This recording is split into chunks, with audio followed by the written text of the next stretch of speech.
Thank you for coming. It was a beautiful lecture. I enjoyed it very much.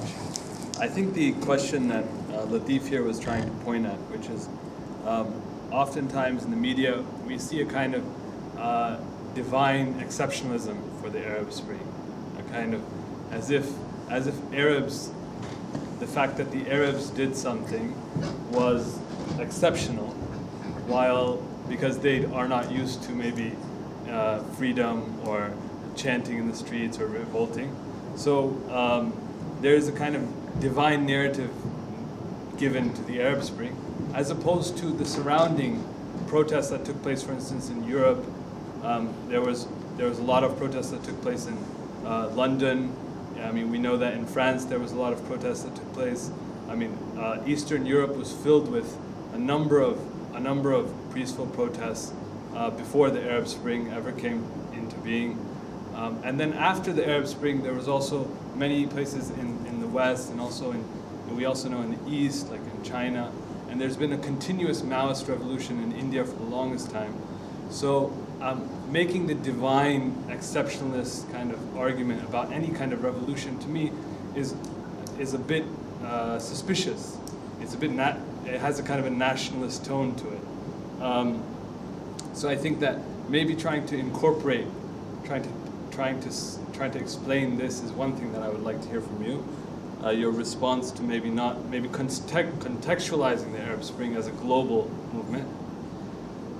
One of the explanations for the revolutions and the problems has been a kind of Marxist analysis in which the system is breaking down, if I can use that term. And the system breaking down, one of the essential parts of this has been the nation state. And still, for a long time, we still hear these, even though we're using the word springs and we're still hearing a Libyan kind of revolution. And a lot of the people, even in Syria, who came here, and we've been very lucky to have many revolutionaries who've come through, they talk about this moment right at the end of like at the beginning of the 20th century, when there was these indigenous nationalist movements that were very open and exciting. But what is forgotten in the amnesia is the period right before the Ottoman kind of position. And while we're in Turkey, I think it's important to talk about how would the new Libya, in its history, while remembering Mukhtar and all this, how would it remember the so-called problematic Ottoman time right beforehand, which is another thing I'd like to hear from you. Please forgive my questions. I tell my students that to take someone seriously is to hear closely and then respond. So another question that I had was, you mentioned kalam, and I'd like to hear you speak more about what is this new kalam that you have in mind. I think we'd be all interested in hearing about that, because it's I've heard that, like you said, many people have brought up this issue. And one more last question is the idea of freedom and rootedness, which I think is essential to your talk. The thing that struck me most was the idea of incorporating freedom with tradition, which is a very interesting, studying Islamic political theory over some time, the concept of freedom and the role it plays, as opposed to say other concepts. Why now the argument for a special argument for freedom? So if you could just respond. Thank you. He's another philosopher. Yeah. In the cartoons, when you feel when you see the character with the safe falling on them, and then but then but in the cartoons they get up and they go like that and they inflate again. So I will try to do the same. I'm very fond of cartoons. No, what you raise is actually a set of questions and very, very crucial and important. First, about this divine favor or divine dimension to it. I believe that, professor was telling me about the wali who's a neighbor of this institute, who was Merkez Effendi, who was asked by his sheikh, and he said that everything is how would you create the world if you want to recreate it again? And he said you would leave everything in its Merkez. Okay. Point. I can bet you that you are looking at the world from your Merkez, from your center, and I look at the world from my center. And it is part of our humanity to think that we're special. As a matter of fact, in raising a child, you're supposed to raise the child to feel that they are special. And I believe that this is not lying. This is actually true. That every atom, every jawhar in this whole universe is special. Because the tajalli of the manifestation of divine creativity happens in that particular node or nexus of creativity in a unique way, such that no atom can ever replace another atom, no matter how similar it is to it. And every one atom is absolutely unique. And because it is unique, it is the point of tajalli in a way that no other atom can be. So every point is a markaz. And you are a markaz, I'm a markaz, he's a markaz, she's a markaz, and Libya is a markaz, and Egypt is a markaz, and Yemen is a markaz, meaning every people feels special. And I don't think that that's bad. What's bad is to think that your specialness is at the cost of somebody else. What's bad is to deny the specialness of others. So I think that to be proud of your country and to feel great about Libya or about Yemen or about Turkey or about Serbia or about Bosnia is a great thing, so long as you don't do it at the cost of another nation or another people. And I think part of the fascist or the fascism in certain types of nationalisms is the denial of the others.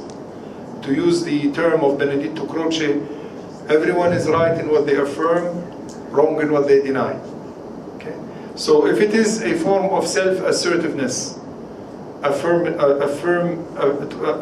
affirm your uniqueness and identity, and to say that as a nation we have a duty to do something for humanity, I don't think it's a bad thing.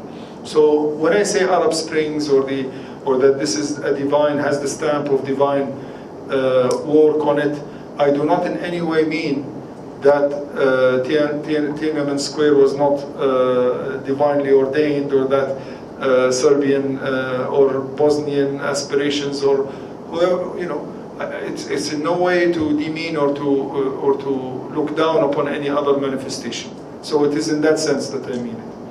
Now regarding the Marxists and the breakdown of systems, I do believe that, you know, Marx, apart, you know, from the atheism and a few other mistakes like the reductionism to materialistic determinism, there are lots of aspects of Marxist analysis that are quite useful, you know, and I believe that Muslims do need to look at, or at least mutakallims, you know, need to look at the political economy of Marx. Things, for example, like what do you call it? Labor power, you know, for example, and the ability to transform, and how value is intricately connected with production. We once knew this. Ikhwan al-Safa wa Khillan al-Wafa, you know, though they're not Ash'aris, and they did have this thing about they have a beautiful risala on value, in which they say that an amount of copper worth X is worth 100X once you make an astrolabe out of it. So the form gives value, and the labor, the craftsmanship gives value. So looking at ways of understanding value and how value is created, and how can our countries today contribute to value? What does value mean today? You know, is it simply growth? Only two things grow in the way that economists like growth to be: the economy and cancer. You know, that kind of infinite growth.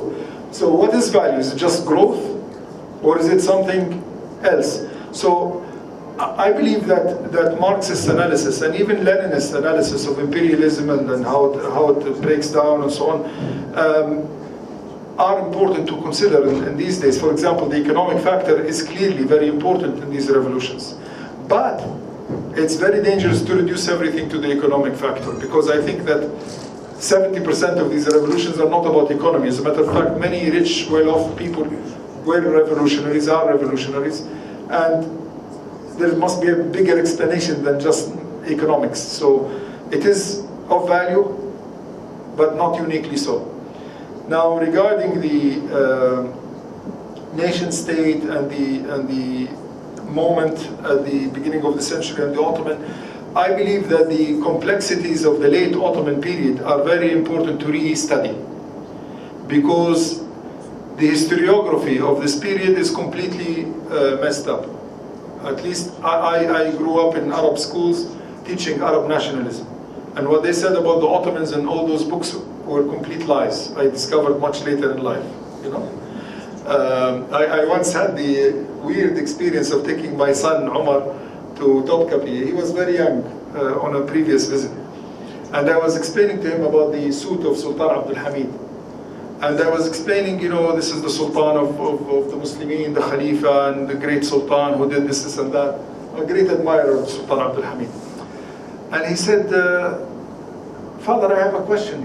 I said, what? Because at the time they were studying in Malaysia, we were in Malaysia, and they were studying in a Saudi school. And he told me, well, if this is such a great Khalifa and great Sultan, how come they teach us in the Saudi school that the revolt against him was a good thing?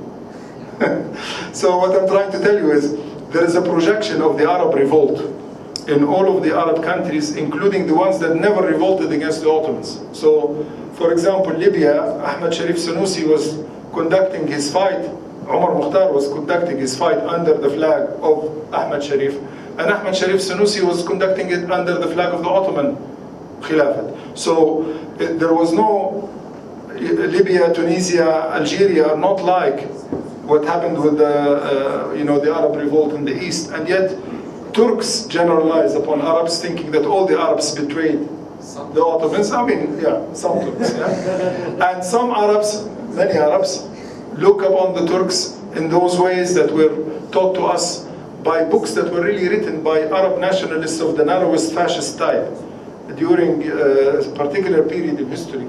And we're reading the prejudices of some Lebanese Jesuit author who hated the Turks, who is writing, and we're adopting it as Arabs, you know, as Arab nationalism through Michel Aflaq. And, so what I'm trying to say is, there is a lot of rediscovery of who we are. And when you look at the late Ottoman period, you find it very complex. Even that period was very complex. European ideas of freedom and French Revolution ideas, Carbonari ideas from Italy. You find Austrian and Germanic ideas all mixed up with indigenous thinking, all mixed up with an Islamic ethos and looking for an Islamic kind of commonwealth or a Jamia Islamiyya, all at once, and very complicated thinkers. Like I was mentioning a few of them, like Sayyadi and like Madani, and take Muhammad Dhafar al-Madani. His students included Khairuddin al-Tunisi of Tunisia. They included Ali al-Yashruti of Syria and Palestine. They included al-Hassafi, al-Fasi, who is the teacher of Hassafi, who is the teacher of Hassan al-Banna of all people. So these figures are very complex figures. They need to be studied, and yet they're totally ignored. I don't think the books have been reprinted for 2-3 generations. So what I'm trying to say is, the late Ottoman period, the struggle between various ideas, including Ittihad wa Taraqqi, the reforms, the attempts at the Islahat at the end, the Rushdi school, the Rushdiya school movement, the Funun wa Sana'i movement, the attempts at reform, very, very complex and very rich history that we are totally, many Libyans think that the Ottoman Empire sold them to the Italians and left, which is absolutely not the case. Ottoman officers were part of the Umar al-Mukhtar movement, so you cannot, okay.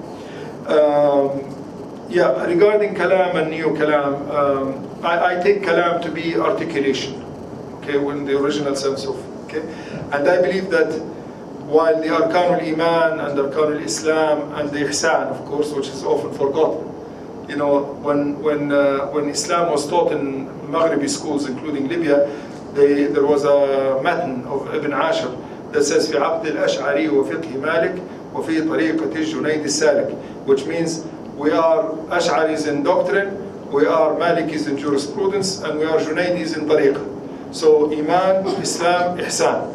According to hadith of Jibreel, he asked him about the Iman, he asked him about the Allahumma salli wa sallim barak ala Sayyidina Muhammad on Islam, and he asked him about Ihsan.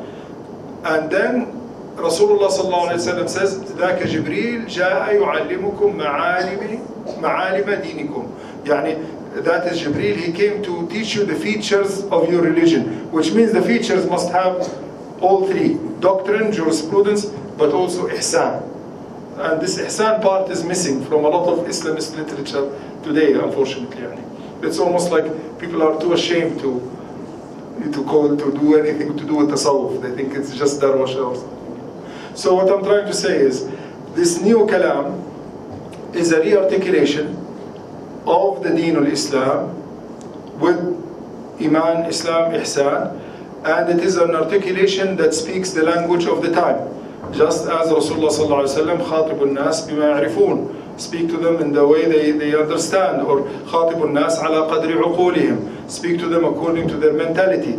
So the articulation of Islam today has to speak the language of physics, of mathematics, of IT, of political science, economics, sociology, psychology, you name it. I mean, and before maybe it was one thinker could sit down and study this stuff and write a book. Now it has to be communal. You need institutes like this institute and many other institutes working together across regions, across boundaries, in order to be able to re-articulate our deen in a way that can actually talk with somebody who follows Derrida, or somebody who follows Austin, or who loves Joseph Raz. I mean, somebody who reads, somebody from the Azhar should be talking to Joseph Raz. It's not happening, you know. And maybe Istanbul, inshallah, with this new dynamism that we are now seeing, will be the center of that kind of articulation, inshallah. That is why, you know, so for me it's not contradictory to Libyan nationalism to feel that Istanbul is an important part of it. You know, I am an Ottoman at heart in that broad sense of Ottoman cosmopolitanism. But if you interpret Ottomanism as Turkism, you know, in the narrow sense of, then of course it's not. If you mean it as cosmopolitan, of course it is a civilization that we are part of.